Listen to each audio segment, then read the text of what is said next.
And we're live. What up, guys? It's Rambo checking in. Vlog number 4 today. We're going to get straight to the point and we're going to be discussing transitioning from a cutting diet to a bulking diet.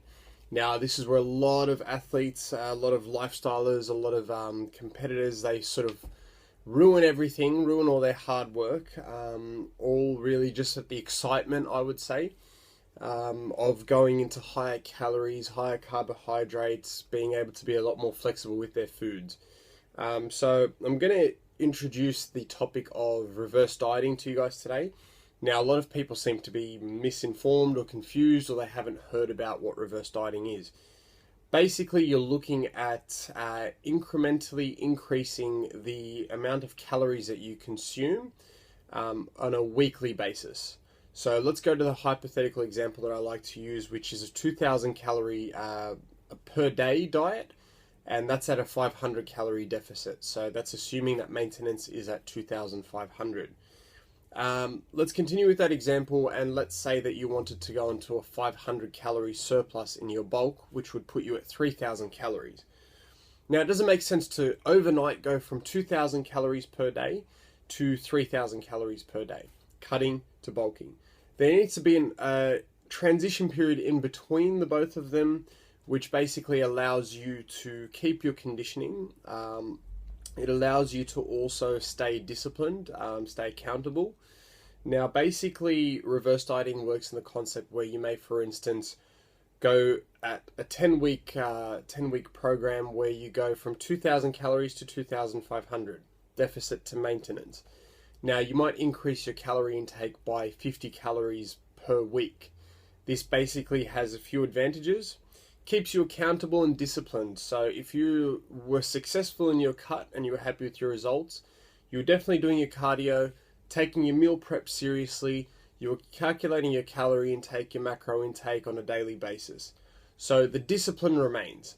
The second thing is that you give the chance for metabolic rate to actually adapt and adjust to your newer calorie intake. So like I said, if you happen to blow out overnight, your body doesn't have a chance to actually catch up to you. Whereas slowly and incrementally increasing your calorie intake will allow your actual metabolism to speed up and to adjust. So that basically results in you keeping your conditioning. Now, the one benefit I would say is that basically you'll be eating at 2,500 calories in 10 weeks' time and still remaining at the same condition. So a few positives: being able to enjoy your foods, higher calorie intake per day, but at the same time you still get to keep all the hard work that you spent so many weeks, 16, 18, 20 weeks doing.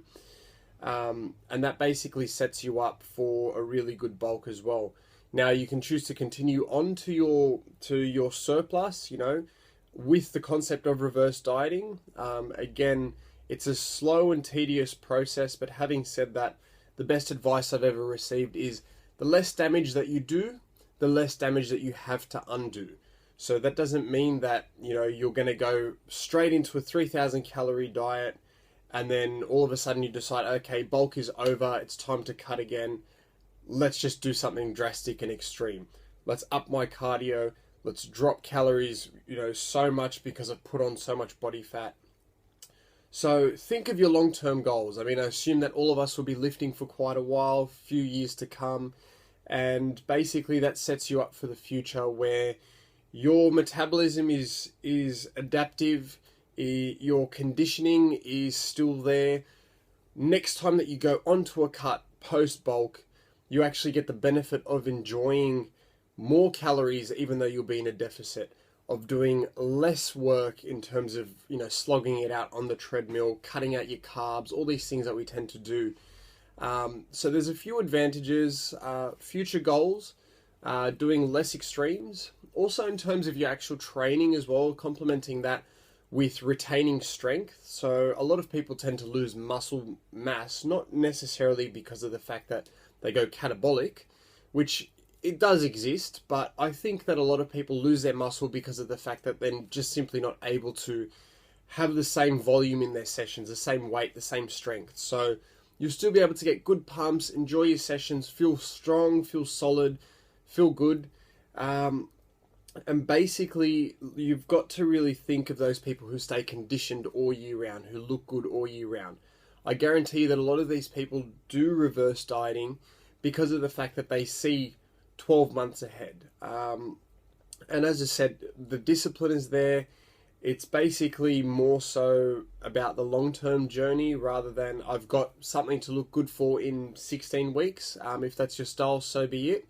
But at the end of the day, I'm a big believer in living a healthy, balanced lifestyle where you're still able to enjoy yourself, enjoy what you do. So if you guys got any comments, questions, queries, if you agree, disagree, I love hearing about all this stuff. So do comment below. Definitely do subscribe, and I appreciate those guys who've shown me some, a lot of love, a lot of support.